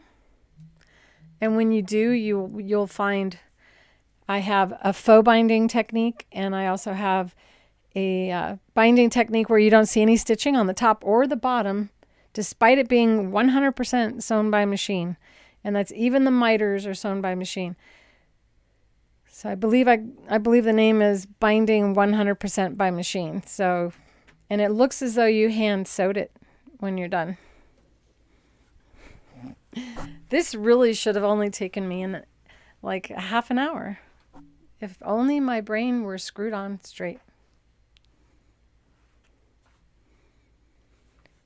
Yes, it always pays to rip something out so that you're really happy with what you did. But now you know that even a teacher can really struggle with the thought process. Piecing something together ahead of time is definitely easier for my brain. So, and this is the owl inking. I dropped some ink on the actual fabric and turned it into a feather falling. So I made a mistake on the inking part as well. I hope that you enjoyed, despite all of my issues. So I have to come up with a question, don't I? What question? All right, are you guys, get ready. Get your keypads ready. What are you going to type on?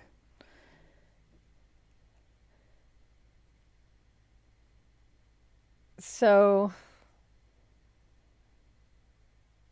one thing I did not mention is and this is not obviously not going to be the quiz or the question for the prize.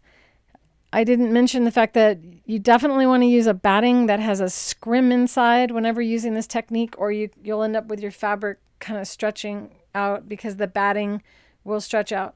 So the scrim is a fabric that the batting is built on, because if you've ever noticed, batting is kind of just fuzz and it floats in the air.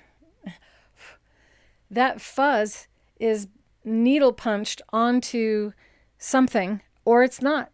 So the 6-ounce bamboo batting, I don't believe it has a scrim unless they decided to add one.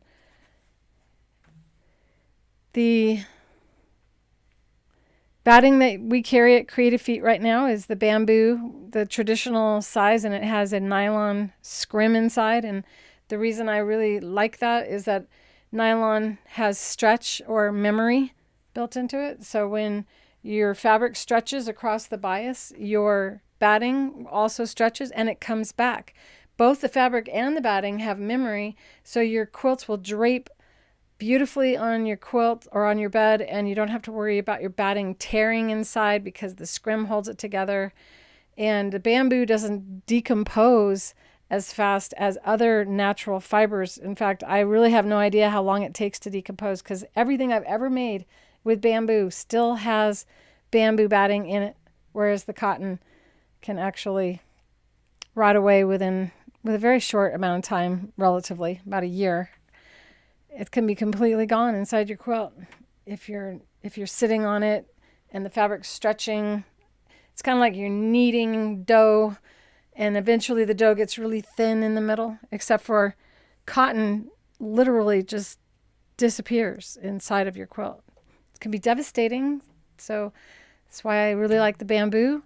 Or I'll use a polyester version, because that just simply won't rot away at all. Welcome, Eve. Yeah, we're at the end. So, and I'm trying to problem solve or come up with a question. So on this pattern, what should you do first? The sides or the top? That shouldn't take you very long. In other words, should you piece your side pieces first or your top and bottom piece first? Hurry up. First person to type it correctly wins today's giveaway, which I'm giving away a crib size piece pre-cut of the bamboo batting and some of Tina. Best come up with a plan to pull your quilt to coordinate. So Tina wins. That's not your first win. Well, all of you got it, man. There's one thing about doing something wrong is that you all learn really well. I'm never going to do the top first. I'm always going to do those sides first. That's what I do on my full-size quilts as well. So Tina, welcome. Tina wasn't here for most of it, or were you hiding? We do have all of the sarcastic sisters in today's chat. And I will be making that shirt, by the way. I'm also going to produce the t-shirt, the guinea pigs shirt, which I started. And anytime you're going to take a course, the first time I do a course, you'll be able to receive a guinea pig t-shirt as well and be one of my guinea pigs. So yeah, Tina, everybody wants to know. They asked about you. Doesn't it make you guys feel good knowing you all check in on each other when you're not in here? Hi, Judy. Welcome. And we're just hanging out right now. I really should end it because I have to go shopping to get stuff for things I'm going to make for my father's 93rd birthday. And is today your birthday? Oh, your birthday's tomorrow. Well, happy birthday. Look at that. It was perfect timing. Everybody's saying happy birthday to Tina. I'm sure they are. I'll bet you they are.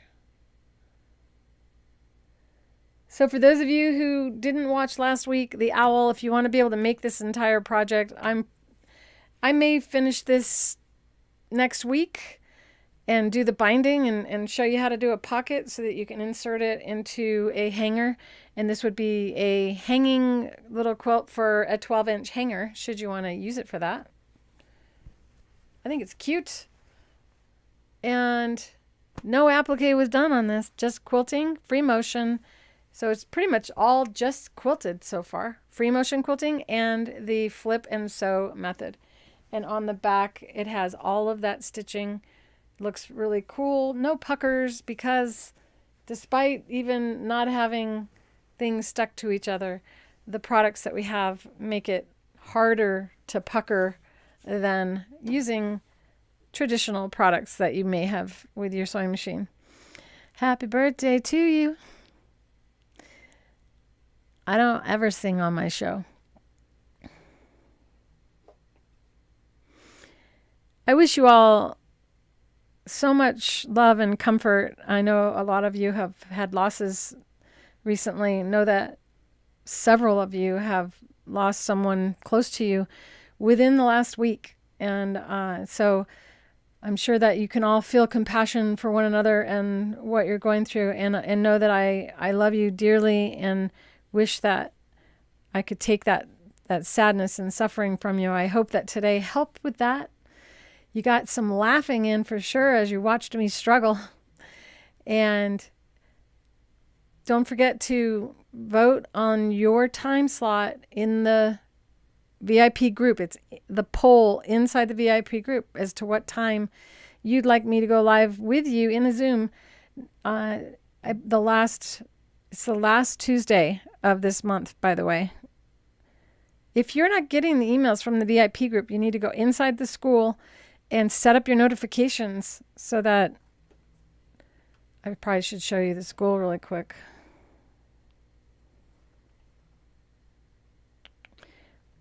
I moved my buttons around on my little button thing. Oh, that's right. So that's proper.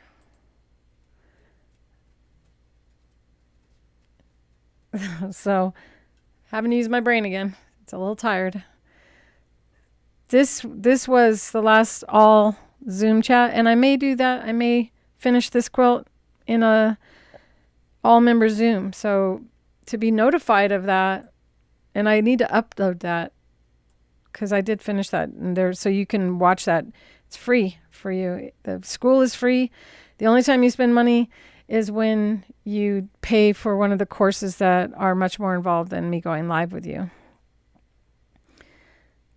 So I'm trying to think of what I was saying. This is today's notification. Oh, okay. So if you're in the VIP group, and the groups are over here, we have topics. So things are broken down by topic. Inside of the topics, we have Fabrically Speaking Live, which is what you're watching now. The Creative Feet. So if I have pre-recorded videos, The Fabrically Speaking Live is only the live show. Then there's any video that I've done regarding or being completed with the Creative Feet.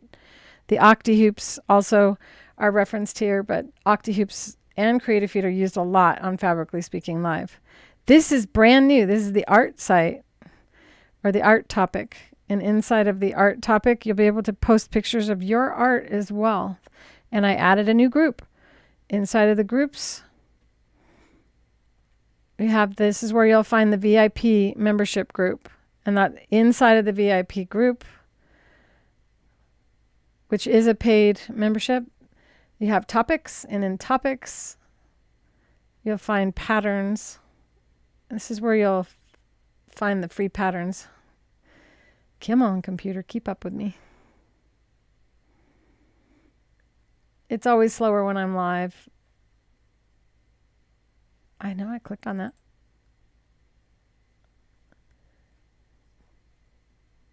So there's the poll.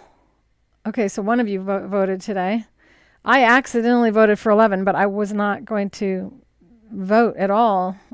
So know that there are 3 votes for 2, 2 votes for 4, and I'm open to doing it at 4 this time for Lynn's sake, who has to get up really early. But so if you made a comment and didn't actually tap up here and add yourself to one of these times, you're missing out on, I'm not counting your vote. If you're not getting the notifications, you got to click on your picture or the circle that represents you in the upper right hand corner, and you go into your personal settings, and inside of that are notifications. So you click on notifications, and in the notifications you can select how first off you get notified. I highly recommend the mobile. I don't send a lot of notifications, so I won't be one of those annoying things that are always popping up on your screen. Once a week generally is how often I'll post. And then you can choose to turn on or off any of these settings. You want to make sure that that events are on, and just read those. Take the time to read those things. And if you don't have that mobile app, know that there is a mobile app for this. And in order to get the text or the mobile push to your cell phone, you need to have the mobile app. Should any of you have any difficulty with any of that, I am always available to answer your questions. When you see my picture down on anywhere, you see my name, and you can send me a message. It says say hello, and then when you click on that, you actually have the ability to send me a private message. Up here at the top, when you see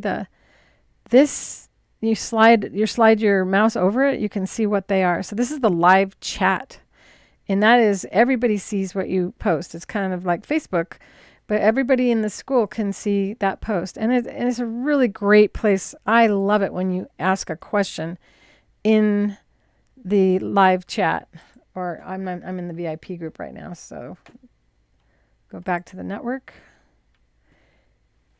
And then we're back outside into the free area of the school. So when you go in here, you can invite people, and then there's the live chat. Come on, wake up. You can see these are all comments that different people have made, and members like one another's work, and it's kind of fun. But one of the requests I had was for a place where you guys could post your art. So Amy, I did that. Here's fine art, and inside of the fine art,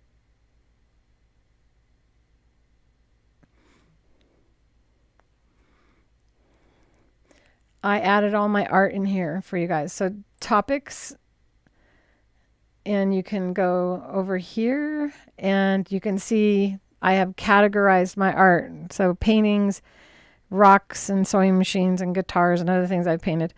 Sketches, Beyond the Brushstrokes YouTube channel will be opening soon, and then share your artwork. So here's the topic. That's where you can post any artwork that you do, in case people might be interested in purchasing some, or you have another person in the school that really likes the same kind of art that you do. I plan on using this sketch for a class with you guys, to use that on the front of a purse, or you can use it for whatever you want, but I see that as a really cool design for going on a quilted fabric and then turning that into a bag. So that's something I have planned. All right, so you turn on your notifications, join whatever groups you want. If you're able to join without paying, it's a free group. If not, if it wants you to, it says premium, I think, when it's a paid group. If you want the creative feet, and I know one of you, and I say one of you, but there's lots of people that pop in after the live is over. If you want the creative feet techniques video and you don't want to have it on a DVD or have it on your computer, it's right here inside the school as well. So you can buy the creative feet techniques video as the group, and in there you can ask questions, and you get to watch all of the chapters of the creative feet and what they do, and all the chapters are listed here. So everything is broken down so that you can join without having to buy the actual DVD. And let's see, I am just about fizzled out. I'm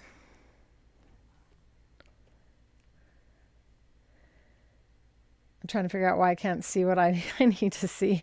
There we go. Okay, so if you are joining us now, it is May 19th, 2022. We have a sale going on, and it's just for members only. And so I decided to tell you as well on this. You have until Sunday night at midnight, which I believe is the 22nd, to get 10% off at creativefeet.com by entering members 10, all uppercase. And if that coupon doesn't work, it's past the date. The Octahoops just fell, and I am going to take that as a sign that I need to stop for the day. If you like this video, please take the time to hit the like button after we're done going live. If you are not getting a response from your comment, it's probably because you're not watching during the live right now, as it is May 19th of 2022. Remember, members 10, good through May 22nd of 2022, midnight, for 10% off at creativefeet.com. If you order over $49 currently, you also receive free shipping, which is huge in this day and age. And if you have yet to subscribe to my YouTube channel, I sure hope you'll do so today. And don't forget to join Create with Clare Rowley. The link for the school is in the description below the video as soon as I say goodbye. And I am right now. Bye, everybody. I love you so much. Thanks for hanging out with me again.